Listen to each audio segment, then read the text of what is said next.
I found that nothing in life is worthwhile unless you take risks. Nothing.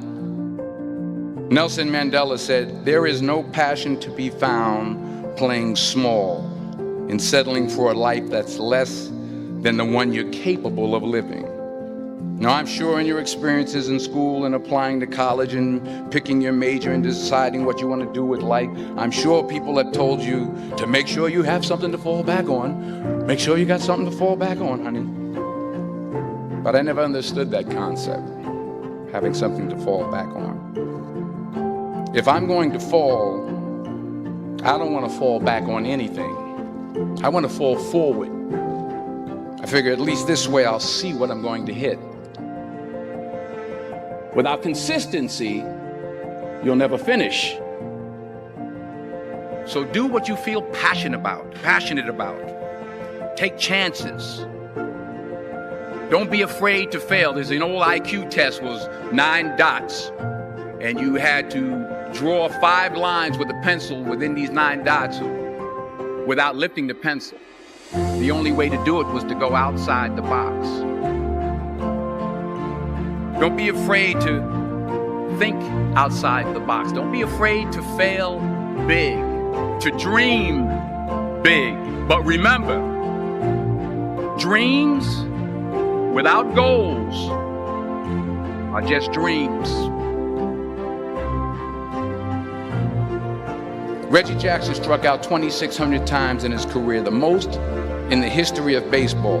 But you don't hear about the strikeouts. People remember the home runs. Fall forward. Thomas Edison conducted 1,000 failed experiments. Did you know that? I didn't know that.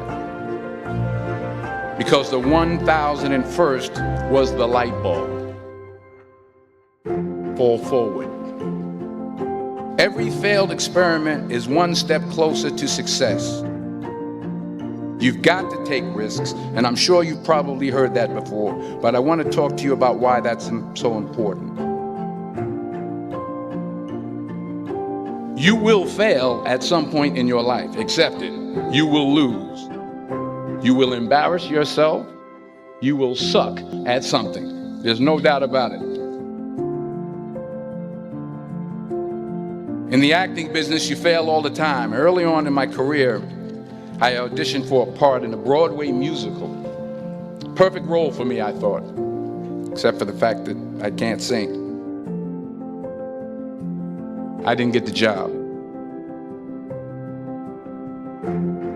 But here's the thing. I didn't quit. I didn't fall back. I walked out of there to prepare for the next audition, and the next audition, and the next audition. I prayed. I prayed. And I prayed. But I continued to fail and fail and fail. But it didn't matter, because you know what? There's an old saying, you hang around the barbershop long enough, sooner or later you're going to get a haircut. So you will catch a break, and I did catch a break. Last year, I did a play called Fences on Broadway. But here's the kicker. It was at the Court Theater. It was at the same theater that I failed that first audition 30 years prior.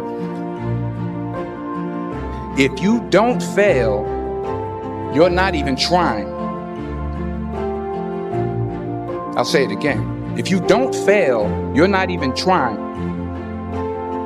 To get something you never had, you have to do something you never did. So imagine you're on your deathbed, and standing around your deathbed are the ghosts representing your unfulfilled potential. The ghost of the ideas you never acted on. The ghost of the talents you didn't use. And they're standing around your bed, angry, disappointed, and upset. They say, we came to you because you could have brought us to life, they say. And now we have to go to the grave together. So I ask you today,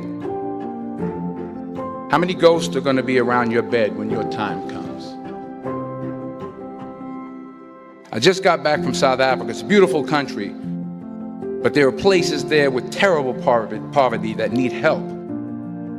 And Africa is just the tip of the iceberg. The Middle East needs your help. Japan needs your help. Alabama needs your help. Tennessee needs your help. Louisiana needs your help. Philadelphia needs your help. The world needs a lot, and we need it from you. We really do. We need it from you young people. I mean, I'm not speaking for the rest of us up here, but I know I'm getting a little grayer. We need it from you, the young people, because remember this. You got to get out there. You got to give it everything you got, whether it's your time, your talent, your prayers, or your treasures. What are you going to do with what you have? I'm not talking about how much you have. Some of you are business majors. Some of you are theologians, nurses, sociologists. Some of you have money. Some of you have patience. Some of you have kindness. Some of you have love. Some of you have the gift of long suffering. Whatever it is, whatever your gift is, what are you going to do with what you have?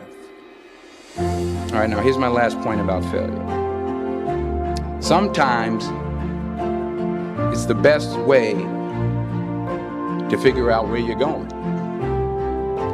Your life will never be a straight path.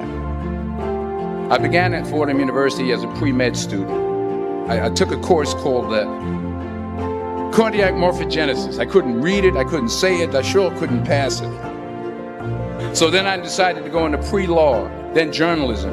And with no academic focus, my grades took off in their own direction.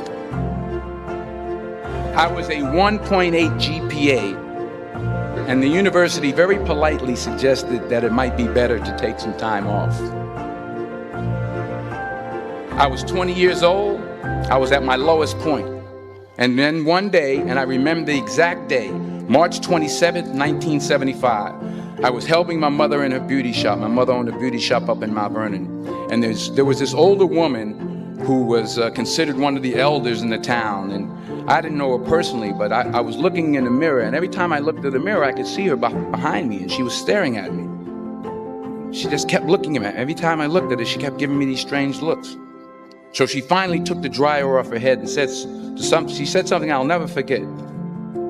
She said, "Young boy, I have a prophecy, a spiritual prophecy." She said, "You are going to travel the world and speak to millions of people." And in the years that followed, just as that woman prophesied, I have traveled the world and I have spoken to millions of people through my movies.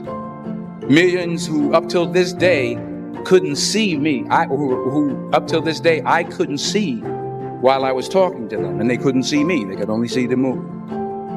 They couldn't see the real me.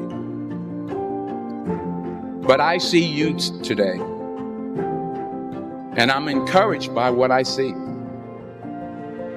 And I'm strengthened by what I see. Because taking risk is not just about going for a job. It's also about knowing what you know and what you don't know. It's about being open to people and to ideas. The chances you take, the people you meet, the people you love, the faith that you have, that's what's going to define you. Never be discouraged. Never hold back. Give everything you got. And when you fall throughout life, remember this: fall forward.